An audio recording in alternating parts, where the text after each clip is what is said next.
Hi students, welcome back in our छोटे से नन्हे से मुन्ने से प्यारे से लेक्चर नंबर 12 में, जिसका नाम है difference between mass and weight. ये बहुत ही स्मॉल और सिंपल लेक्चर है। लेक्चर नहीं कहूँगा मैं इसे, सिंपल से एक टर्म को हम एक्सप्लेन कर रहे हैं। अब यहाँ पे जो ग्रेविटेशन लेसन है, ग्रेविटेशन लेसन का सबसे सिंपल जो कॉन्सेप्ट होगा वो difference between mass and weight है। वैसे मैंने जो difference between mass and weight है, इसकी जो पीडीएफ है नोट्स की, वो डिस्क्रिप्शन में अटैच कर दी है, आप वहाँ पे भी देख सकते हो। बहुत ही सिंपल टर्म है। बस एक कन्फ्यूजन है।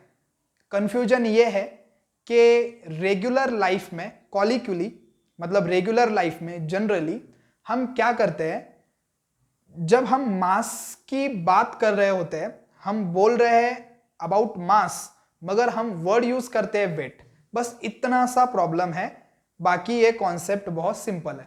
कंफ्यूज हो सकते हो आप कि मास और वेट, जैसे हम लिखा हुआ भी देखते हैं नेट वेट, पर्टिकुलर ऑब्जेक्ट का नेट वेट, या हम ऐसे बोलते हैं ना, इस ऑब्जेक्ट का वेट बहुत ज्यादा है, ये बहुत भारी है, इसका वेट कम है, ये हल्का है थोड़ा सा, ऐसे हम बोलते हैं। वेट ही वर्ड हम यूज करते हैं।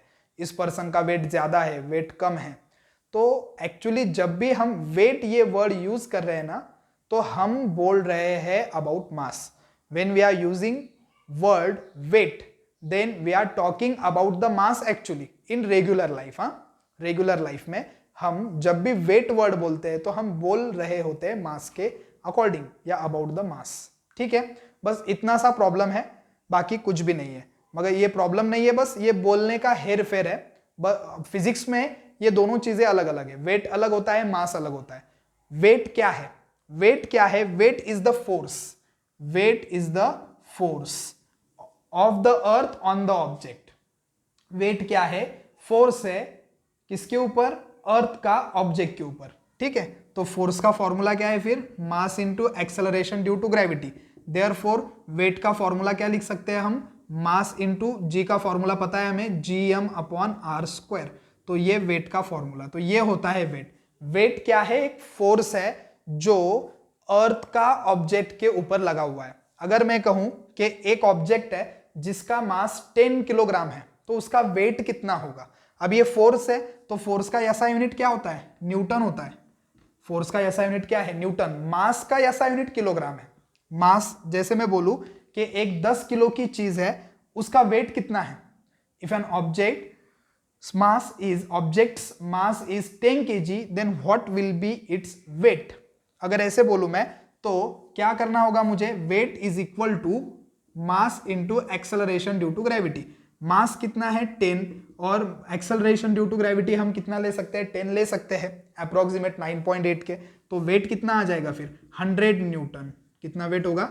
100 न्यूटन। ठीक है, यही बात आप क्लियर करो कि रेगुलर लाइफ में हम जो बोलते हो वो अब साइड में रहने दो। मैं जो बोल रहा हूं फिजिक्स के लैंग्वेज में, ये ध्यान में रखो, ये आपके लिए इंपॉर्टेंट है, क्योंकि वेट एक फोर्स है। वेट एक फोर्स है जो अर्थ का ऑब्जेक्ट के ऊपर लगा हुआ है। That's why formula of weight is mass into acceleration due to gravity. Acceleration due to gravity की जगह आप gm/r² भी लिख सकते हो, अगर चाहिए तो ऐसा भी चेंज कर सकते हो।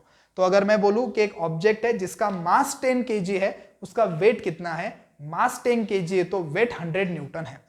तो हम जब भी क्या करते हैं, किसी मास का वेट अगर पूछते हैं, तो उस मास के वैल्यू को मल्टीप्लाई करते हैं कितने से? 10 से, या फिर 9.8 से, जी की जो वैल्यू है।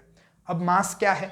मास क्या है? Mass is the actual amount of matter present into the object. Mass क्या है?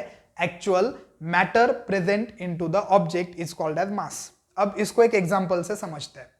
अब फॉर एग्जांपल कि मेरे पास एक डिब्बा है, एक डिब्बा जिसके अंदर व्हीट ग्रेन्स है। क्या है? Wheat grain. अब मैं जब उस डिब्बे का क्या करता हूं? मेजर करता हूं मास, तो मुझे समझ में आता है कि उस डिब्बे के अंदर जो व्हीट है, व्हीट ग्रेन्स भरे हुए हैं, वो कितने हैं? 20 kg है, 20 किलोग्राम है। ठीक है, अब ये 20 किलोग्राम कितने पार्टिकल्स का बना? कितने मैटर का बना? कितने मैटर के पार्टिकल वहां पे आए? फॉर एग्जाम्पल अगर हम कंसिडर करें, तो जस्ट फॉर एग्जाम्पल 20 kg में फॉर एग्जाम्पल 3 लाख व्हीट के पार्टिकल है। जब 3 लाख व्हीट के पार्टिकल एक साथ आएंगे, तो तो कितना केजी होगा, 20 केजी होगा। 1.5 लाख आएंगे तो कितना हो जाएगा, फिर वो 10 केजी हो जाएगा। मतलब अमाउंट ऑफ मैटर कितनी है, जैसे फॉर एग्जांपल वो डिब्बा जिसके अंदर 3 लाख पार्टिकल भरे हुए 20 केजी उसका क्या है, मास है, तो amount of particle, amount of matter उसके अंदर का चेंज होने वाला है क्या, नहीं, वो उतना का उतना ही रहेगा, वो फिक्स है, वो कहीं भी चेंज नहीं होगा। जैसे फॉर एग्जांपल एक बॉटल लेता हूं मैं, 1 लीटर की बॉटल है, अगर मैं उसके अंदर for example 1000 drops of water अगर डालता हूं तो वो 1 लीटर का पानी हो रहा है। या फिर ऐसे कहे हम, एक्चुअली वाटर लिक्विड को हम लीटर में मेजर करते हैं, ऐसे कंसिडर करेंगे किलो में। फॉर एग्जांपल 1 किलो पानी है तो उसके अंदर मैंने कितना 1000 ड्रॉप्स ऑफ वाटर के डाले या 2000 ड्रॉप्स डाले। अब ये 2000 ड्रॉप का 1 केजी वाटर हो गया। अब ये 2000 नंबर ऑफ ड्रॉप्स जो है वो चेंज होने वाले हैं क्या, नहीं, वो क्या है, हमेशा उतने के उतने ही रहेंगे, उतने मास में। ठीक है, तो मास क्या है, एक कोई भी ऑब्जेक्ट है, उस ऑब्जेक्ट के अंदर कितना मैटर भरा हुआ है। अब ये जो मार्कर है, मार्कर के अंदर कितने स्मॉल स्मॉल पार्टिकल है, 1 करोड़ 2 करोड़ जितने भी स्मॉल स्मॉल पार्टिकल है, वो पार्टिकल से ये मास बना हुआ है। ठीक है, so mass is the actual amount of matter present into the object. Okay, and what is the weight? Weight is the force of earth on the object.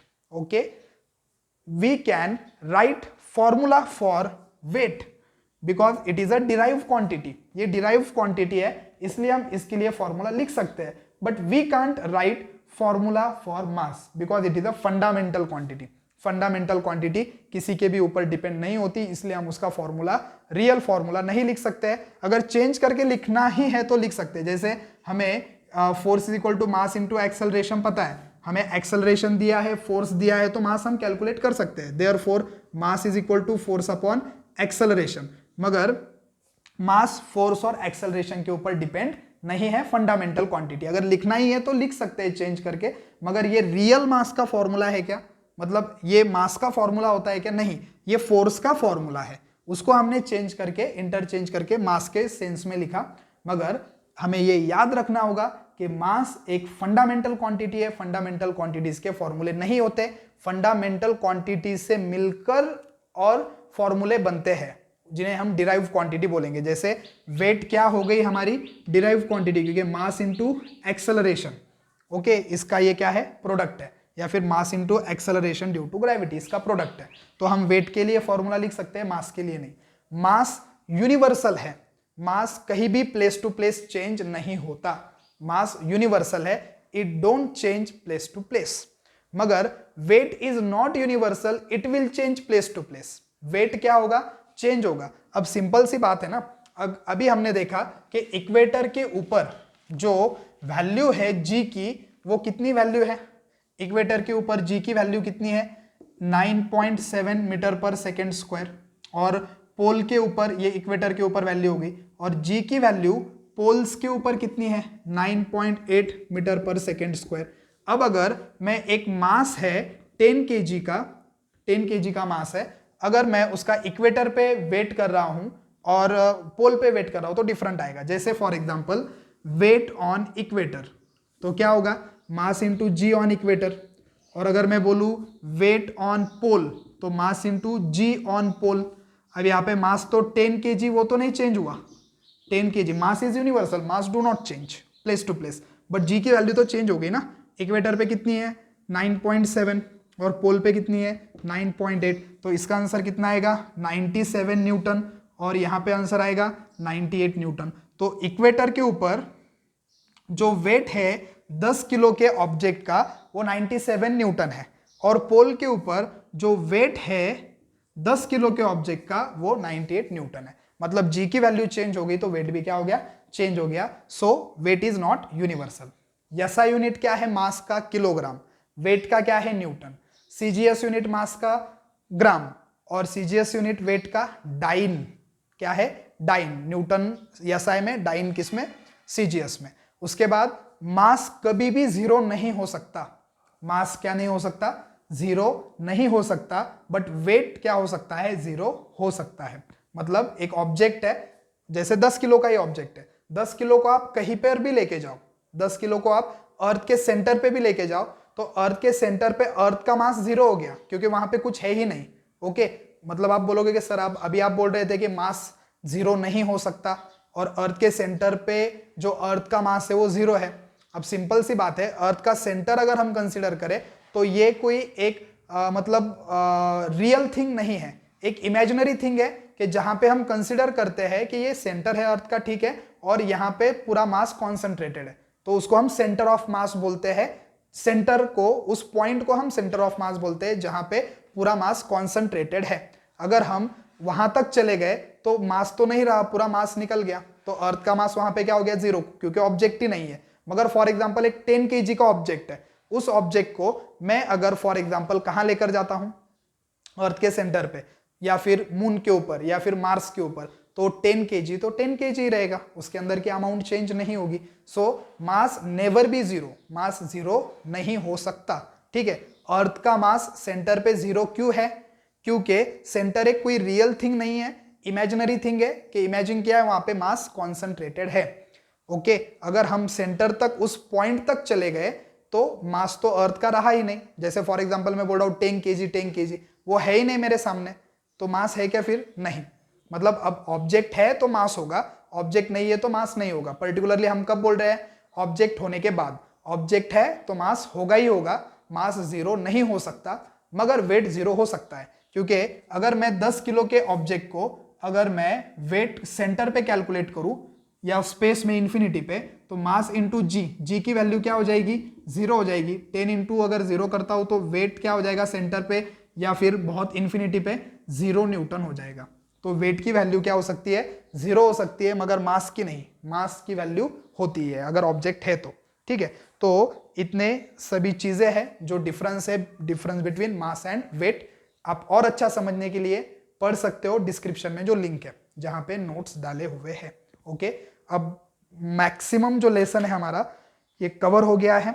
Next जो वीडियो आएगा उस वीडियो में हम लेक्चर नंबर 13 में हम जो sums है related with acceleration due to gravity उनको करने वाले, जितने भी सम है पूरे एक ही लेक्चर में हम करने वाले हैं, वो एक लेक्चर आएगा। फिर उसके बाद एक ऐसे ही छोटा नन्ना मुन्ना सा प्यारा इंफॉर्मेटिव लेक्चर आएगा कम टाइम का, ग्रेविटेशनल वेव्स के ऊपर और फ्री फॉल के ऊपर एक लेक्चर आएगा, और ग्रेविटेशनल पोटेंशियल एनर्जी और एस्केप वेलोसिटी। मतलब कंसेप्ट 3-4 है, मगर लेक्चर बहुत स्मॉल स्मॉल होने वाले हैं। आप एक दिन में 2-2 वीडियो भी देख सकते हो आने वाले, ठीक है। तो नेक्स्ट पीरियड में याद रखना हमें क्या देखना है, न्यूमेरिकल्स देखना है एक्सेलरेशन ड्यू टू ग्रेविटी के। तो पूरी थियरी रिवाइज करके लेक्चर देखना, जिसके वजह से आपको समझने में दिक्कत ना आए। चलो मिलते हैं नेक्स्ट लेक्चर में, बाय बाय।